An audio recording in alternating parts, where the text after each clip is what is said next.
പ്രിയ കൂട്ടുകാരെ നമസ്കാരം. കഴിഞ്ഞ ദിവസം നമ്മുടെ വെട്ടത്ത് കവലയിൽ പട്ടാപ്പകലൊരു മോഷണം നടന്നു ഒരു കടയിൽ. നിങ്ങൾക്കെല്ലാം അറിയാം, ഞാൻ കഴിഞ്ഞ ദിവസം വാർത്ത ഇട്ടാണ്, അതുപോലെ പത്രത്തിലൊക്കെ വന്നതാണ്.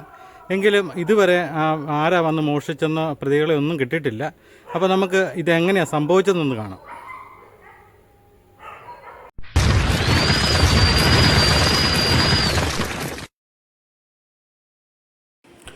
സാമാന്യം നല്ല തിരക്കുള്ളതാണ് പുതുപ്പള്ളി വെട്ടത്ത് കവല എന്ന് പറഞ്ഞ ഈ ജംഗ്ഷൻ.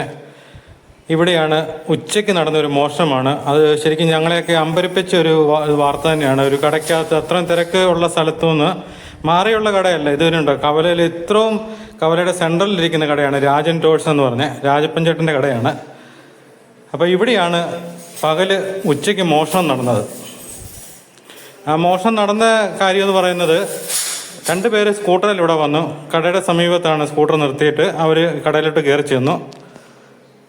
അപ്പം കടയുടമയായ രാജപ്പൻചേട്ടൻ മാത്രമേ ഉള്ളായിരുന്നു. അദ്ദേഹത്തിൻ്റെ മകൻ രതീഷ് കോട്ടയത്തിന് സാധനം മേടിക്കാനൊക്കെ പോയതാണ്. അപ്പോൾ അദ്ദേഹം ഒറ്റയ്ക്ക് ഉള്ളായിരുന്നു കടയിൽ. അപ്പോൾ ഇദ്ദേഹത്തിൻ്റെ ഈ ബാഗിൻ്റെ അകത്താണ് പൈസ വെക്കുന്നത്, ആ കയ്യിലിരിക്കുന്നത്. അപ്പം 2 ദിവസത്തെ കളക്ഷൻ തുക ഉണ്ടായിരുന്നു. അപ്പം പിറ്റേ ദിവസം തിങ്കളാഴ്ച ദിവസമായിരുന്നു. തിങ്കളാഴ്ച കോട്ടയത്തിന് കൊണ്ടുപോയി കടയിൽ കൊടുക്കാൻ വേണ്ടിയുള്ള പൈസയായിരുന്നു. അപ്പോൾ അത് റബ്ബർ ബാൻഡ് ഇട്ട് അദ്ദേഹം കെട്ടിവെച്ചതാണ്. അതുകൂടാതെ മുകളിലാണ് ഈ ചെറിയൊരു പെട്ടിയുണ്ട് പൈസ ഇടുന്നത്. അപ്പോൾ അതിൻ്റെ അകത്ത് 1500 രൂപ ഉണ്ടായിരുന്നു. ഇതിൻ്റെ അകത്ത് 20,000 രൂപ അടുത്തോളം ഉണ്ടായിരുന്നു. അപ്പം ആ 1500 രൂപ എടുത്തിട്ടില്ല. ഈ ബാഗിൻ്റെ അകത്തു നിന്നുള്ള പൈസയാണ് എടുത്തുകൊണ്ട് പോയിരിക്കുന്നത്. ആ ബാഗായിട്ടല്ല എടുത്തുകൊണ്ട് പോയത്. ബാഗ് തുറന്ന് അതിൻ്റെ അകത്തുനിന്ന് പൈസ കെട്ടായിട്ട് വെച്ചിരുന്നത് എടുത്തുകൊണ്ടാണ് പോയത്. അപ്പോൾ അവർ വന്നത് കടയിൽ കുറച്ച് സാധനം വേണം, 7 വീട്ടുകാർക്ക് കൊടുക്കാൻ വേണ്ടിയാണ്. അത് എല്ലാം ഉണ്ട്. മല്ലിപ്പൊടി 7 കൂട്ടം, അതുപോലെ സോപ്പ് 7 കൂട്ടം, അരി 7 കൂട്ടം, അങ്ങനെ എല്ലാം അദ്ദേഹത്തെ കൊണ്ട് എടുപ്പിക്കാൻ വേണ്ടി അദ്ദേഹം അകത്തോട്ട് കയറിയ സമയത്താണ് ഈ പൈസയും എടുത്തുകൊണ്ട് ഇവർ കടന്നു കളഞ്ഞത്. 2 പേരുണ്ടായിരുന്നു. അപ്പോൾ ഹെൽമെറ്റ് വെച്ചാണ് വന്നതെങ്കിലും കടയുടെ അവിടെ വെച്ച് ഹെൽമെറ്റ് ഊരി വർത്താനമൊക്കെ പറഞ്ഞു. അപ്പം ഒന്നെങ്കിൽ ഈ വന്നവർക്ക് വ്യക്തമായിട്ട് ഈ കടയിലെ കാര്യങ്ങൾ മുഴുവൻ നല്ല നിശ്ചയമാണ്.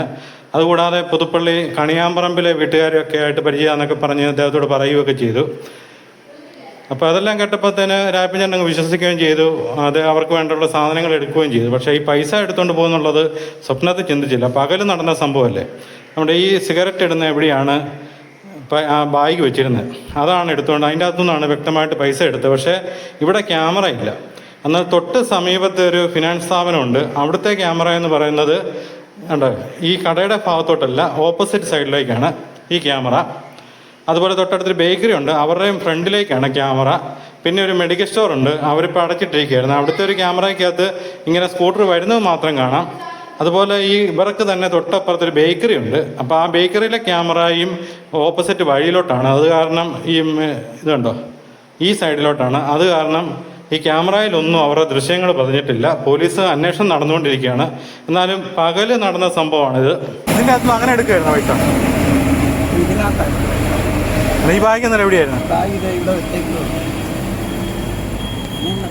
ഞായറാഴ്ചത്തെ കച്ചവടത്തിൻ്റെ പൈസ മുഴുവൻ ആ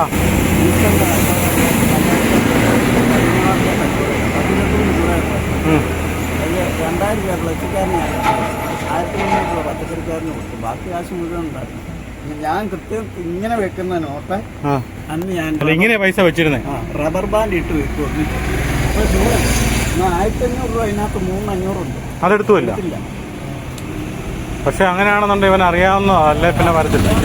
അവിടെ മാറി നിൽക്കുകയാണ്. അവൻ രംഗത്ത് വരുന്നില്ല. എടുക്കാൻ വേണ്ടി അവിടുത്തെ എടുക്കാൻ വേണ്ടി മാത്രമാണ്.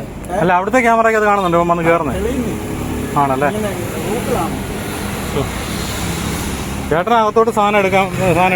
7 വെളിച്ചെണ്ണ, 7 മല്ലിപ്പൊടി, 7 മുളക് പൊടി, 7 കോപ്പ, 7 എടുത്തോണ്ടിരിക്കുക. മനസ്സിലായി? ഞാൻ എൻ്റെ കൂടെ നിൽക്കുക. നിൽക്കുന്ന പോലെ തടഞ്ഞു നിൽക്കുന്ന പോലെ അവനവിടെ കൂടെ നിൽക്കുക. മറ്റവൻ വന്ന ആകാശം ഓരോ തട്ടിപ്പാണ് ഓരോ.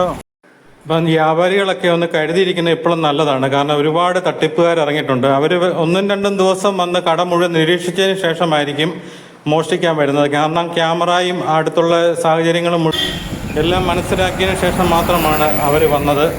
ഇപ്പം ഇത് പുതുപ്പള്ളി പരിസരത്ത് തന്നെ വ്യക്തമായിട്ട് ഇത് ഇവിടുത്തെ കടയിലെ കാര്യങ്ങൾ മുഴുവൻ അറിയാവുന്ന ആൾ തന്നെ ആയിരിക്കണം. കാരണം ഇവിടെ സമീപത്തുള്ളൊരു വീട്ടുപേരൊക്കെ പറയണമെന്നുണ്ടെങ്കിൽ അത് വ്യക്തമായിട്ട് അറിയാവുന്ന ആളായിരിക്കണം. കടകളിൽ മുഴുവൻ ഇപ്പോൾ CCTV നിർബന്ധമായി വെക്കേണ്ട ഒരു അവസ്ഥ വന്നിരിക്കുകയാണ്. എന്നാൽ CCTV വെക്കുമ്പോൾ പ്രധാനപ്പെട്ട ഒരു കാര്യം ശ്രദ്ധിക്കാനുണ്ട്. അതിനെപ്പറ്റി ഞാൻ വിശദമായിട്ടൊരു വീഡിയോ ചെയ്യാം. കാരണം ഞാനൊരു CCTV കടയിൽ വെച്ചതാണ്. അപ്പോൾ അതിൻ്റെ ഡീറ്റെയിലും കാര്യങ്ങളൊക്കെ ആയിട്ട് ഞാനൊരു അടുത്ത വീഡിയോയ്ക്കകത്ത് വിശദമായിട്ട് പറയാം.